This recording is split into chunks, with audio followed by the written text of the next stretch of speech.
Hi guys, welcome back to another video, and today we're going to be continuing What If Laurie Survived in The Walking Dead Part 9. So let's get into it. So we start off by seeing Daryl, and he's packing up, but all that there is really to pack up is basically the weapons, because the group left Woodbury with just taking food and weapons, because there's still people staying at Woodbury. And now the group really can't go back there because of how far it is, and Alexandria is the closest they could be. And Zach would be trying to talk with Daryl because in Season 4 we saw how he liked Daryl and he just wanted to talk with him because he found Daryl to be cool, I guess. So, yeah, he just trying to talk to Daryl. And Aaron would ask the entire group if they got all their stuff ready because he wants to make sure they have everything before they leave because he doesn't want to be coming back here because he's seen a lot of walkers while coming here. And Aaron would tell the group that there's a herd around here, so yeah, that they could run into that, so they should be careful.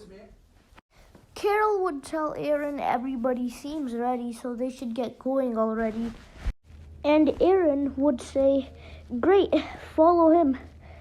And also, we see Len, who isn't a prisoner anymore, because now the group have forgiven him for the entire claimer thing, but now Len wants revenge for what the group did to his friends.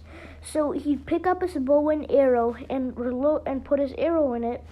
And he would shoot Karen in the head with his bow and arrow, and this would kill Karen because you can't survive that. Well, if you got it, if you might, but there's literally no chances. You might survive if the arrow almost touched you, but there's no surviving that. So Karen's dead. And Merle would see Len kill Karen, and Merle, he'd kick Len in the stomach, and he'd keep kicking him until Len falls to the ground. And after that, Merle would pull out his gun, and 5 gunshots would happen, and those gunshots would go into Len. And Daryl would say they gotta go because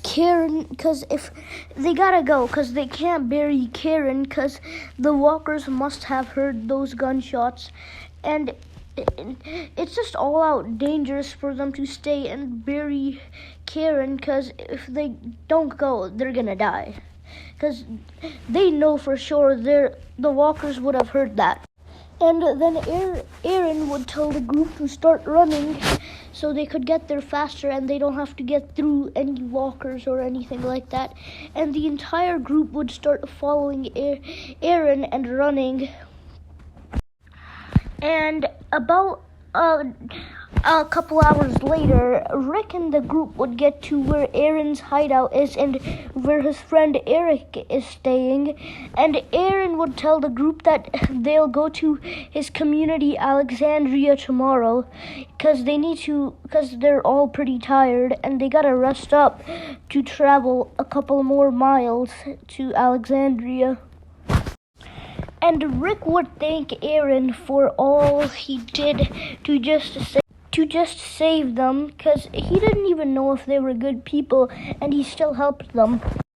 And the group would meet Aaron's injured friend Eric, and Eric would tell them they traveled a long way here to just find you guys, and they're happy that they found you guys, and they'd give them some food and stuff, so like for the night, and the group, they would have a proper meal finally, and because they haven't had a proper meal for a long time now.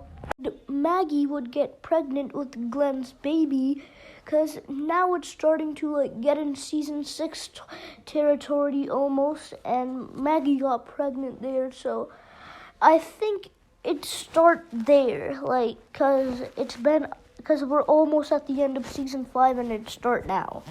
And we'd see Zach, who's going up to Abraham to ask him for some gun training, because he's not very good with the gun for now, and it'd be great to have gun training by a man who was in the army. And Abraham would ask Zach for a silencer, and Zach would pull out a silencer from his backpack and give it to Abraham. And Abraham would show Zach how to not miss, like, he just gave Zach gun training. I don't really know much about a gun, so yeah, I can't say anything much about that, but Zach would get gun training from Abraham.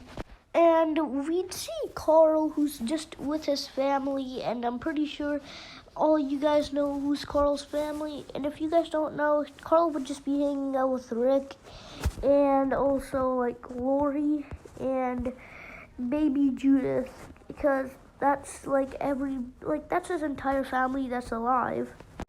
And Milton and also Eugene would find a couple of resources, and because of how smart they are, they both start to try and make ammo with those resources, and they actually make a ton of ammo, and that does help out the group a lot. And with the ammo Eugene and Milton made, Axel would practice using a gun, and he'd become and not gonna lie, Axel would become pretty good with the gun, just like not an expert like the other characters. A couple hours later, it'd become the morning, and the group would all start packing up their stuff, and they'd all get ready for Alexandria. And Daryl, he would ask Aaron, "So how far is this place called Alexandria?" And Aaron would say, "It's an okay amount of distance from here." And when the group arrived to Alexandria, they'd see they have walls and like everything Aaron showed them in the pictures. And Aaron would tell the guards of Alexandria to open the gates. And the group would all start to walk in, and we'd get that same scene of Daryl just killing that rabbit, I think. And we'd see like Nicholas, who's just disgusted by this, and he just make that weird face, I guess. I found that scene to be very funny. I was just laughing the entire time on that scene. But let's get to the point. And Aaron would show the group the leader of Alexandria, and her name's Deanna. And Deanna would interview the entire group like she did in the original, but it'd take a long time. Like, the interviews would go like this, it's about like how did Morgan lose his son? How did Merle lose his hand? How did Rick kill his best friend? Like that. But anyways, guys, that'll be it for today. I hope you guys enjoyed, and bye-bye.